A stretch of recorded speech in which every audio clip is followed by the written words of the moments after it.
Andy, we were just days away from the trade deadline. Where are we at with the Mets here and their thought process ahead of the deadline on Tuesday? Well, the expectation, Sal, is that the Mets are going to have a modest trade deadline, pick up a few relievers, maybe look at the outfield market. But the fact that it's going to be a modest trade deadline and not a particularly newsy one is in itself a very big deal, because we expected probably to be sitting here talking about, well, where's Pete Alonso going? Is it going to be the Astros? Would the Yankees have interest? Is Severino going to the Orioles? And on and on.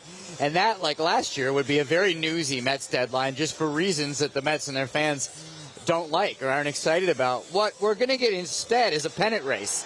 So the Mets have the elements here. I mean, of course, they, like any team, could upgrade in a lot of different ways, but they're pretty locked in at most of their positions. They know they need bullpen. Those are the pieces where you look at the guys that are available. David Stearns has conversations, and then probably in the day or two or even minute or two before the actual deadline on Tuesday, the Mets figure out who they get. So it's a couple of more Phil Maton types probably, and that's a great thing for the Mets that that's where they're at. Yeah, I don't know if I'd say it's a great thing. I mean, I'll accept it for now. I'd rather some bigger moves. And not just being, absurd buyers here, but they also could change the shape of this team moving forward as well. Harp, who are some potential trade targets that you like for the Mets? Yeah, I'd like to see them go a little bit more all in than Andy's talking about. I don't think they will, though. So I don't think they're going to get a guy like Crochet from the White Sox. But I think they do need another starter. We know bullpen's a big need, but I think they need a starter now with Scott down for at least a while, and they're going to stick with the six-man rotation. So I think a guy like Erick Fedde with the White Sox, he's had an above-average year. He's figured something out with that year he was in Korea after being with the Nationals, and he's been a solid starter.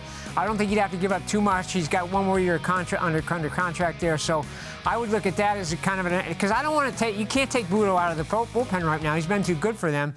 And you got McGill. Is McGill going to be able to fill that role? So we'll see. And then as a reliever, they do need another reliever. So I don't think they're going to give up enough to get Scott from the Marlins. So I'm going to say Carlos Estevez from the Angels. He's been really good too. It might cost them more than they want to give up for him, but he's been good.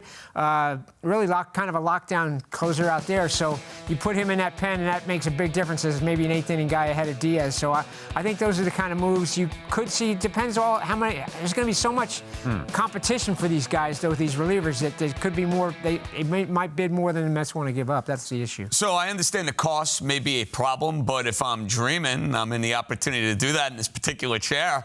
I love the idea of getting Scott and pairing him with Edwin Diaz back end of the bullpen, having that sort of lefty-righty dynamic. The bullpen is the obvious answer for the Mets, but I also wouldn't be opposed to them going and getting a bat, especially in the outfield. You're still waiting on Martino, whatever his deal may be.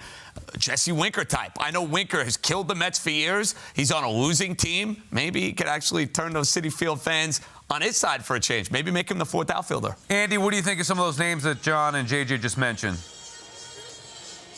Well, I think the thing with Tanner Scott that the Mets have seen firsthand is how he loses the strike zone. He's done it at Citi Field this year. That can really derail his situations. And those are in Marlins games. How would that go in New York? So that's one question if you're going to pay an acquisition cost. But I was thinking larger about what you guys are talking about in-house there about wanting the Mets to go bigger. I wouldn't completely rule that out. I was asking people around here with the Mets about that yesterday, and it's like, are there outside-the-box creative things that I haven't thought of, that no one's thought of, that could happen? And I was told, you never know what can come together. And by the way, if the Mets win every game or every game but one between now and Tuesday, maybe Stearns and Cohen do get in the mood to go, you know what, screw it. This is an all-in year. We're doing it. We're trading the prospects. It's not outside the realm of possibility. But given that the team so far has been that flirting with 500 team that they expected to be, and that's just where they are, that's how it's played out, and that's a team that is in pretty good shape to just add a few relievers. That's what they see as most likely. But I don't want to rule out what you guys are talking about either. They're open to listening to whatever comes their way and being creative and more dramatic. It's just that nothing like that is on the table right now or seen as likely.